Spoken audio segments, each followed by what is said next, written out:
The world must keep the pressure where it belongs, on Hamas, to return the hostages, to lay down its weapons, and to honor the peace plan it signed. Mr. President, we embraced the return of our hostages. Our nation has been swept by emotion, joy and relief, but also deep pain and grief. We have seen in the last few weeks mothers embracing sons, fathers reunited with their children, young couples holding each other again. In every home, in every community, Israel has felt the weight of what was lost and the miracle of return. Families reunited, lives once trapped in darkness have seen light again. But we cannot forget what they endured: starved, beaten, shackled, deprived of food, water, and light, forced to dig their own graves, humiliated, and yet they survived. They held onto their humanity even in the face of evil. As we welcome home the living, we also mourn the fallen who have now returned to us for proper burial.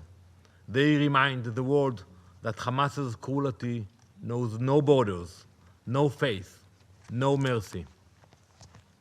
To the families of the fallen hostages and to all who still wait for the return of their loved ones from Gaza, we say, Israel has not forgotten them. We will do whatever it takes to bring them home, all of them. Mr. President, make no mistake, Hamas has already violated the ceasefire. They promised to return the bodies of our fallen within 72 hours.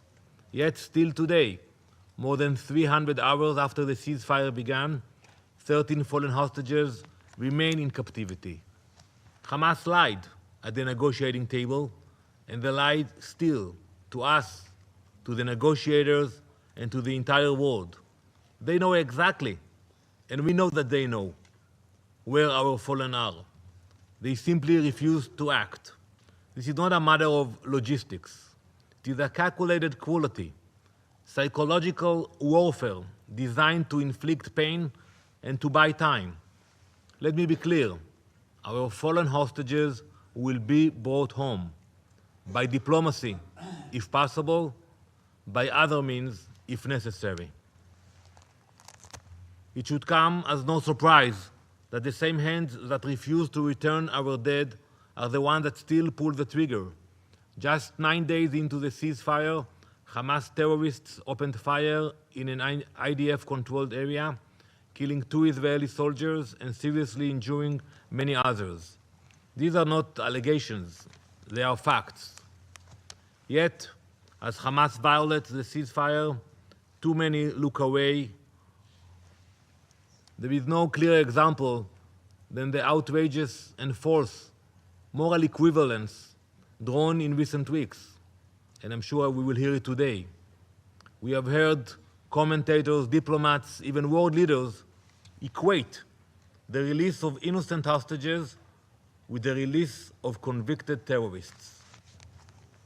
They speak as if these two acts were the same, as if those civilians who were kidnapped at gunpoints from their homes and held in tunnels could ever be compared with those who planted bombs on buses and slaughtered innocent lives.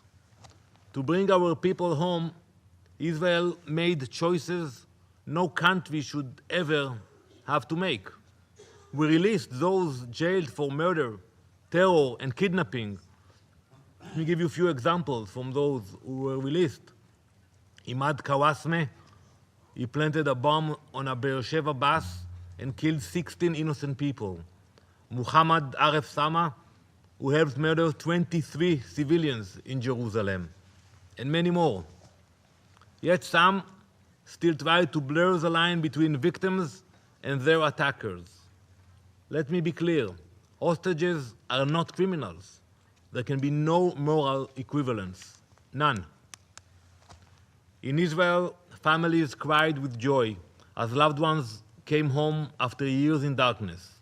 In Gaza, crowds celebrated murderers returning from prison. That is the difference between a nation that values life and a terror movement that glorifies death. Israel acted not from weakness, but from strength, to save lives and to advance peace. But peace demands more than promises. It demands disarmament. Many of you are already picturing Gaza's future. You have seen the plans, the ideas, hotels rising on the coast, schools filled with children, parks and public squares. Now I could hand each of you a pair of virtual reality goggles and show you the videos and the ideas that are circulated around about the future of Gaza. But before we get lost in virtual reality, let's remove the goggles and look at what is really happening today. Because before classrooms open or a single home is built, one truth must be faced. Hamas must go. Hamas must disarm. All the plans, the pledges, the visions, the videos, they are all virtual reality until terror ends. Members of this council, let me show you what reality looks like today in Gaza.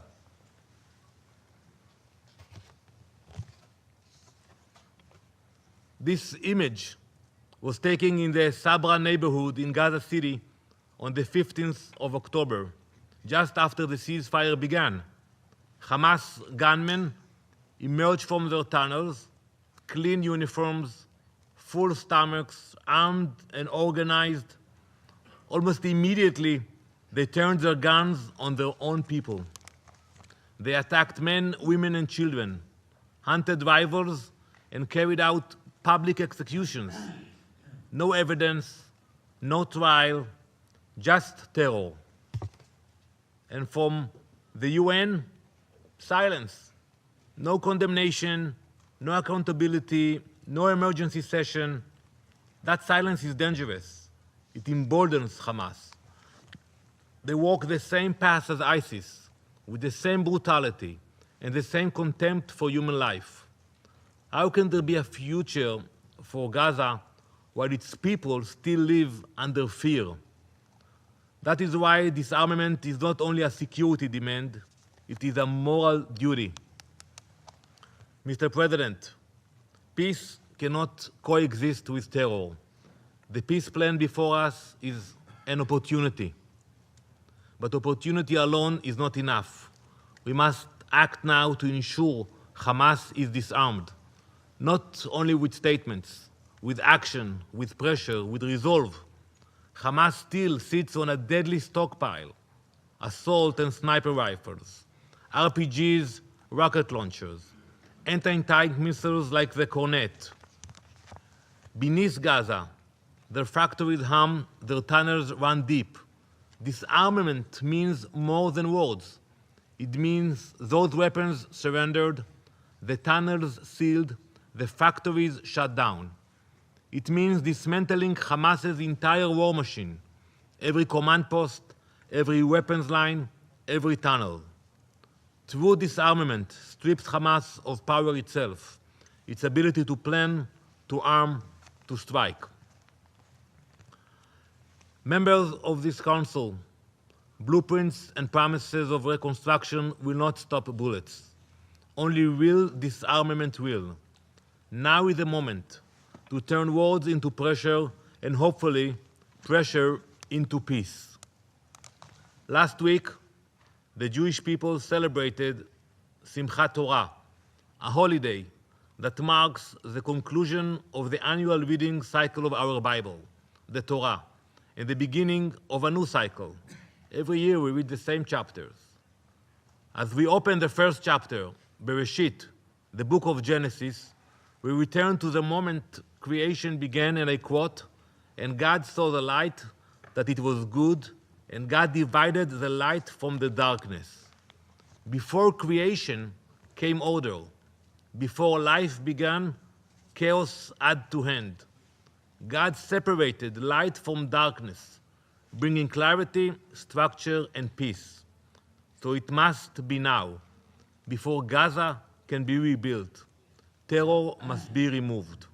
Before peace can begin, Hamas must lay down its weapons. Israel is ready to do its part and move forward. But peace cannot live alongside terror. Every day, Hamas refuses to disarm. They drag Gaza deeper into darkness. The time for excuses is over. Hamas must disarm now, fully and completely, so that light, not darkness, shape our future.